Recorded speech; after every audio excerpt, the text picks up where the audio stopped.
Alright, so here we are, and we are in the Grand Prix. Let's go ahead and let's grab the keys here.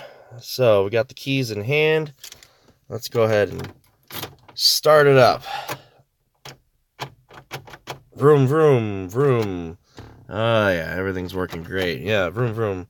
So, well, actually, yeah, well, just wanted to give a kind of a quick update, kind of live, if anybody was curious about all the stuff that's kind of going on. So, you might be able to see out there, there is a Ls4 sitting there, kind of on a crane, kind of on a bunch of clothes right now to absorb some of that tranny fluid that keeps coming out. So here I am. Here's the motor, and I recorded a video that I'll be posting, but here's the motor, and there's the engine bay. Beautiful, glorious, empty engine bay. I'm definitely going to be doing some work on touching up some of this stuff, kind of things that, I mean, you can see in this spot right here, you got some rust. And honestly, I don't even know what that's from. It looks like there was a weld there. It's possible that this car was in an accident. It's never been in an accident with me except for a deer hit, which didn't do anything to the crumple zones, but it's possible that they might have done something with that. I'm not sure. So yeah, everything here is empty.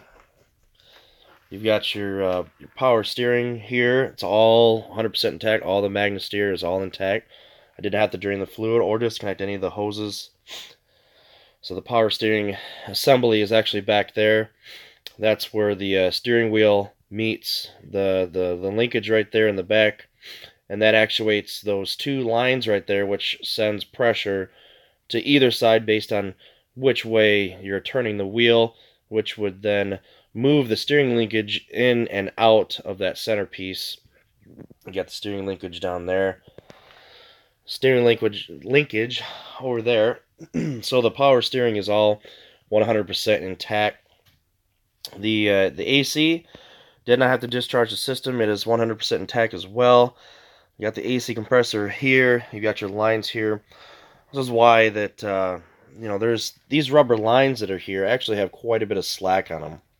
So it's easier if you get the motor up quite a bit, and then you can get access to that one annoying bolt that goes right there that's on the front of the block, that's right underneath the front manifold. I guess it would be technically the left manifold. My transmission mount is fine. It's in really good shape. Yeah, it's still in solid shape. The other mount is still on the motor. And the front mount is the one that's junk. You can see some of the work that I've done previously with zip ties and making sure everything was kind of out of the way. But yeah, this is what it looks like. For anybody who was curious, this has actually been asked. The drain cock to the radiator is right there. See it right there? That's where the drain cock is. And actually, you can see, excuse me, still kind of dealing with a cold here. You can see this radiator hose, which I consider it to be the mid-level or upper radiator hose, because they've got it going from the mid-level of the radiator to the water pump on the low side.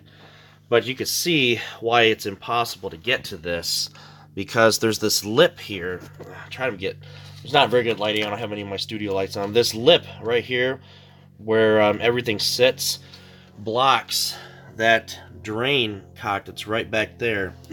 Actually blocks it. And then you got this hose in the way. And if anybody's worked on these before, you understand that these ridiculous clips here, these clamps that they use, they're absolutely ridiculous. And whoever built or assembled the vehicle could put them upside down. They could put them right here where you can get to them, or excuse me, any other which way. You're kind of at the mercy of whoever assembled the vehicle. You can see here that this one over here on this side is kind of to the left here, and it'd be easier if it was kind of more towards the top. So, but yeah, this is kind of what everything looks like with the motor out. ABS stays in place, your brakes stay all in place. These are the wire harnesses that lead to the various parts of the car. You do have different controls here. I know that some of this is like fan controls, and you've got interior lighting and all sorts of different things. The only thing that actually leaves the vehicle is the engine controls and transmission controls, which let's see which side it would be on. Okay, it's over here. So this is your main engine harness right here, and obviously you've got your ECM and transmission control unit right there. And you can see what I had to take off and what I didn't have to take off, which is really nice about it. The crossover stays, the manifolds, they stay, transmission stays, starter stays. There's a lot that can stay on here that you actually don't have to remove. If you looked at the General Motors tech book, they would have you taking all of this stuff off. And that's when you lower the cradle. If you're curious what the cradle is, that rail that's going across right here, it's kind of a square. It's a big square. Connects to these 2 points here and a couple of points back there that it connects. I believe it's 4 points. That whole thing gets lower. So when you say lower in the cradle, that's pretty much what happens. You lower the cradle that way. So there's that. So, yeah. What exactly am I going to be doing? Well, I'm getting ready to take off all the accessories here. I'm going to inspect all the plugs. I'm probably going to replace all the plugs. They've only got about 25,000 miles on them. So I'm going to be probably replacing those. As I mentioned in the other video, I would love to get new headers, OBX headers with a 3-inch collector, and then go with a 3-inch downpipe. Catted, catless, I don't really care, and then 3-inch exhaust all the way back, but that's money. That's where it comes down to. So, excuse me, that's cold that I've been dealing with. So, what did I learn this time? This would be the third time that I've had this actually out and on, on a lift. What did I learn this time? Well, after a year, I forgot about a couple of things, a couple of harnesses that I needed to disconnect. The magic of video editing is that I can just edit that out. You guys will never know that I forgot that stuff unless you were watching my live stream.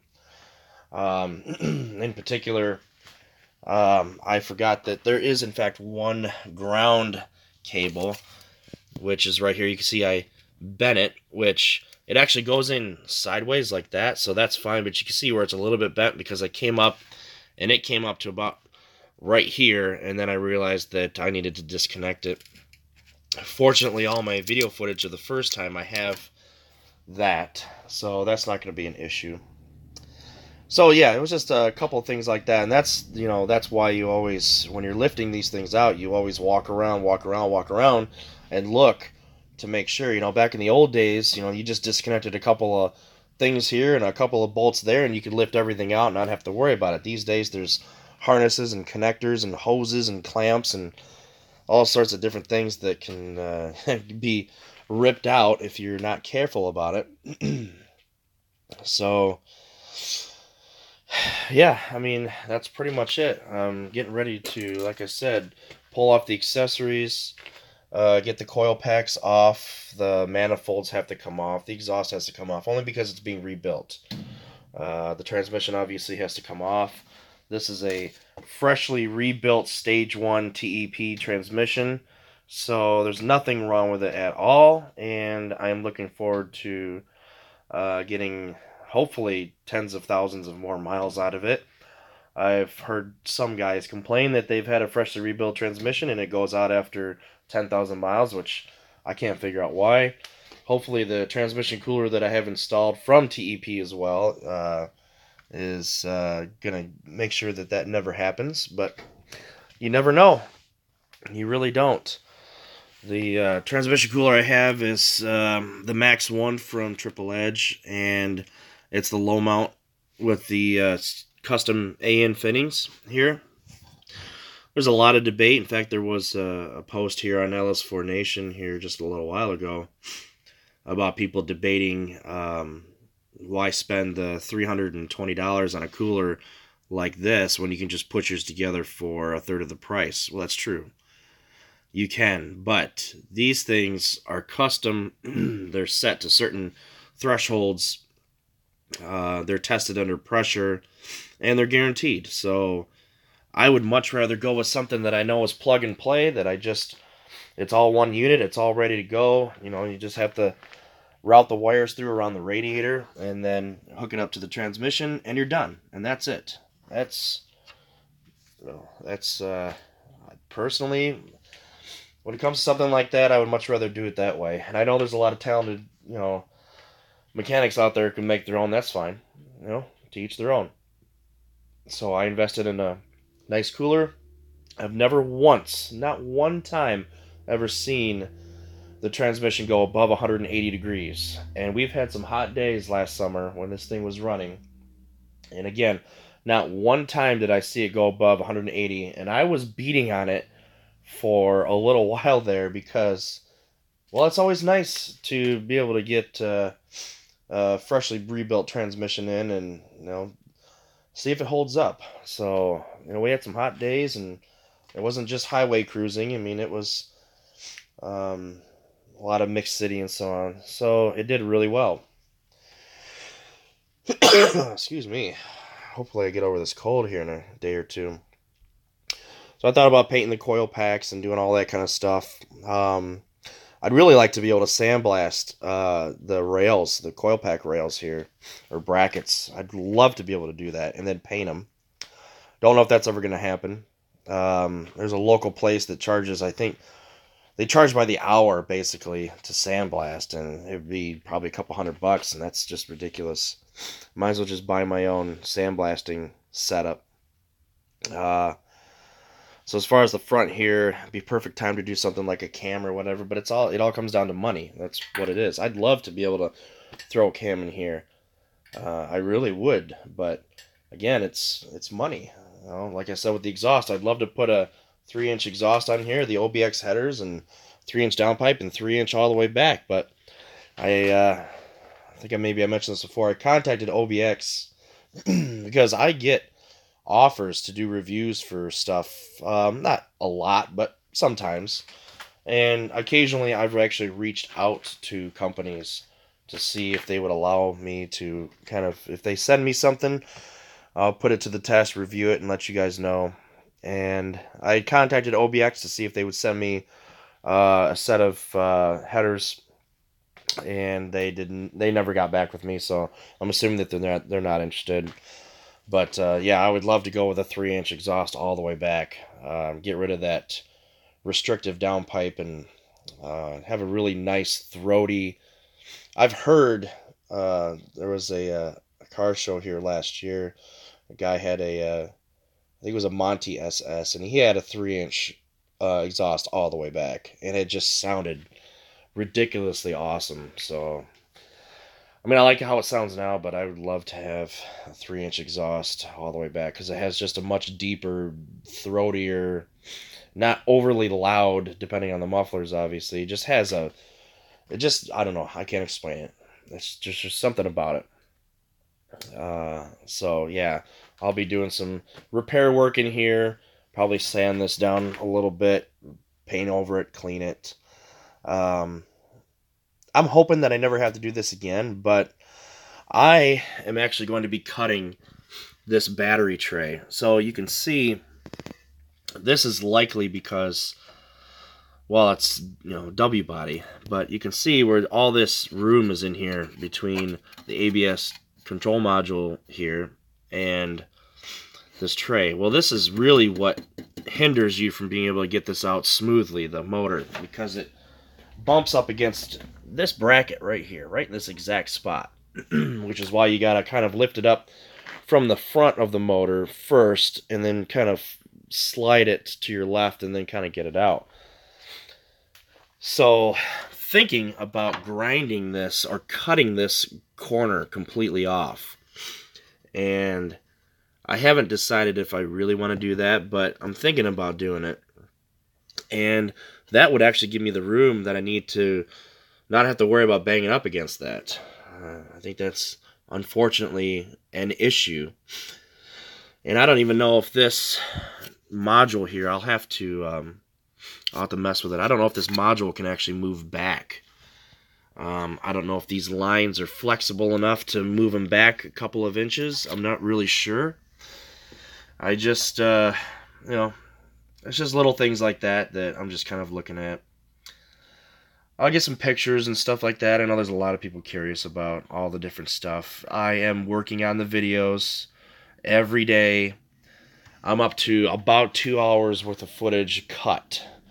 And I've got through the first 2 days, and there were some things that I forgot. I had to go back and do and reshoot and things like that. Like for example, this battery, this negative battery connection. This is actually a main ground that goes on the motor. So you know, that's the only one out of all the grounds that actually have to be disconnected fully, because the rest of them are actually on the motor themselves.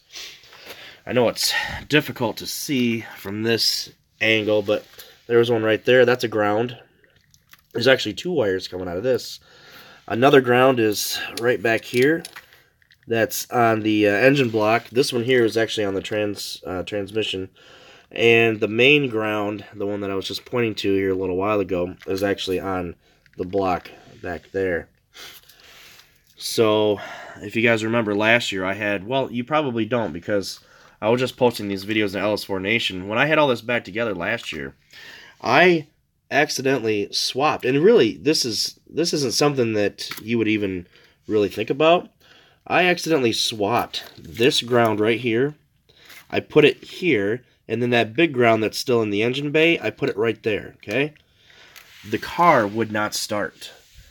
And it got me all worried that I did something completely wrong.